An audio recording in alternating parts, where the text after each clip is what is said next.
My ex-girlfriend took her own life in middle school and told me I was the reason why. I spent the rest of my life traumatized trying to heal, but now 8 years later, I just received a friend request from her. Posted by you/the_drunken_otter. In 8th grade, I, 21M, met this girl, North. She was in my band class, and the two of us hit it off. I asked her out on a movie date, and from there, we became boyfriend and girlfriend.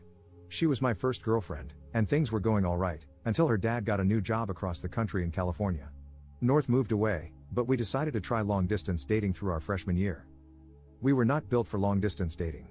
I couldn't protect her from bullies, hug her when she was crying, or tell her it was going to be alright when she told me about her depression. We got into arguments about God knows what but decided to keep the relationship going because her dad was trying to transfer back closer to our hometown. That was until she stopped texting me around Christmas, and her sister sent me a funeral program and asked me to come to California. North's sister told me that she had taken her own life because the bullying had become too much and that I wasn't there for her when she needed me. It broke my heart that I couldn't go to California for the funeral, and for the past 8 years, I've mourned her loss.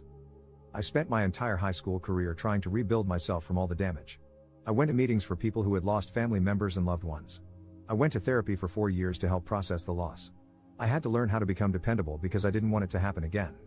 And after working on myself for 4 years, I asked out one of my classmates, Lucy. We started dating at the tail end of our senior year and are about to celebrate our 4-year anniversary in April. Last night, I got a notification from Facebook saying that I had a new friend request. I opened the app and found out that it was from North. She looks older, but there's no denying it, it's her. There are pictures of her as an adult with her fiancé and her newborn daughter. I spent 8 years of my life believing that she was dead, but here she is, with undeniable proof that she has been living a great life without me. My stomach is in knots, my heart is sinking to the ground, and my mind is racing, trying to figure out what happened and what I should do. Do I accept the friend request? Do I ignore it and try to move on? I feel completely lost, and it feels like my entire life has been a lie.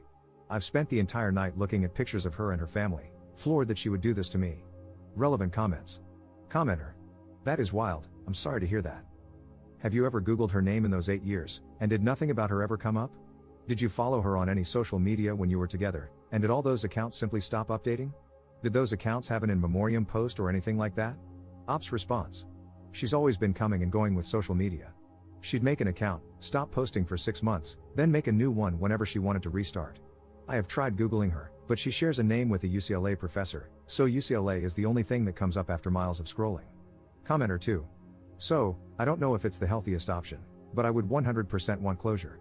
Accept the friend request and send her a message saying how happy you are to see that she's alive since you were under the impression she had committed suicide. How thankful you are that it was a lie and that you're happy she's clearly in a better place. Do not accuse her of anything. If you feel inclined, let her know that her death led to you dedicating a part of your life to being the person you felt she needed at the time. Let her apologize if she does, don't feel inclined to accept it, and feel free to let her know that she caused a lot of hurt. I wouldn't engage beyond finding closure, and I 100% would block her after getting it. Ops response. I do want closure, but I don't want to chase it with how stirred up I am right now. I don't know if I'm happy that North is alive. Don't get me wrong, I don't wish death upon her, but I feel upset that she would do that. I dedicated a third of my life to her, and now that dedication feels like it's been ripped from underneath me.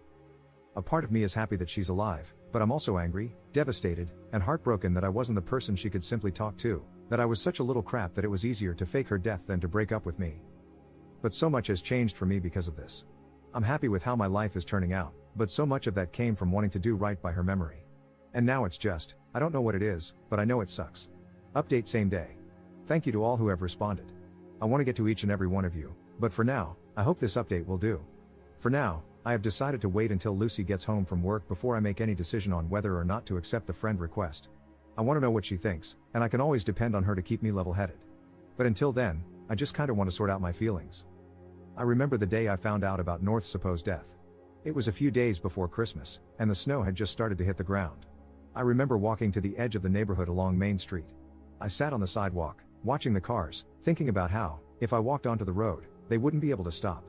I was sitting there on the sidewalk, contemplating for what felt like hours. It was there that I decided I wanted to keep living. It was the most important choice of my life. But now that choice feels hollow. It feels meaningless. Every decision I've made since then has come from that choice I made 8 years ago, and now it feels empty and without promise. I'll keep you guys updated on what Lucy and I decide. Please don't think for a second that I plan to do anything drastic, I really don't, and I want to keep making that choice to live. But for now, I just need to figure out my meaning. Second update 2 days later. I accepted the friend request. After Lucy and I talked about it, we agreed that the possibility of getting some sort of closure would be worth it. So I accepted the friend request and sent out a text saying hello. About half an hour later, I received a notification that North had responded. We started talking a bit, discussing how our lives had been. Turns out, she and her fiancé were in town visiting family, and it made her think about all the hurt she had caused me. She said she wouldn't feel comfortable moving on with her relationship without knowing if I was okay. She tried to apologize, saying that we were dumb kids and that it seemed easier to ghost me instead of breaking up with me. She told me all about how, in some messed up teenage way, she thought that giving me an explanation for her ghosting me would make it easier for me to move on, so she and her sister concocted the whole story.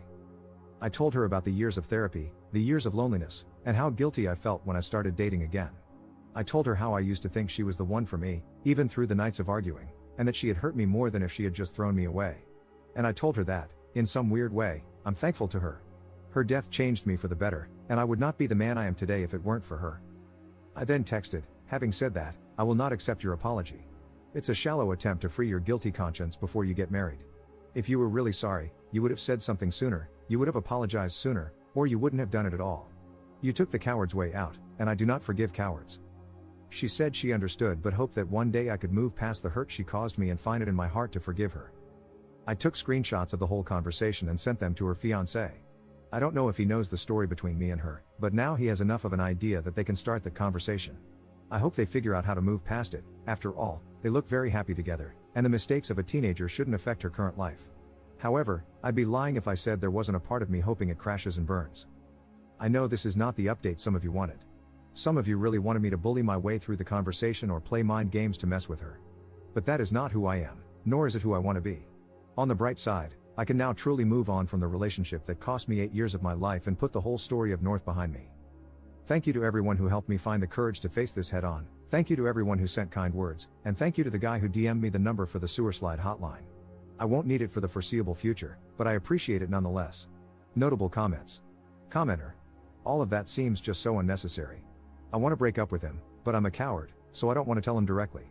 So, I'm just gonna ghost him because that's easier than breaking up with him.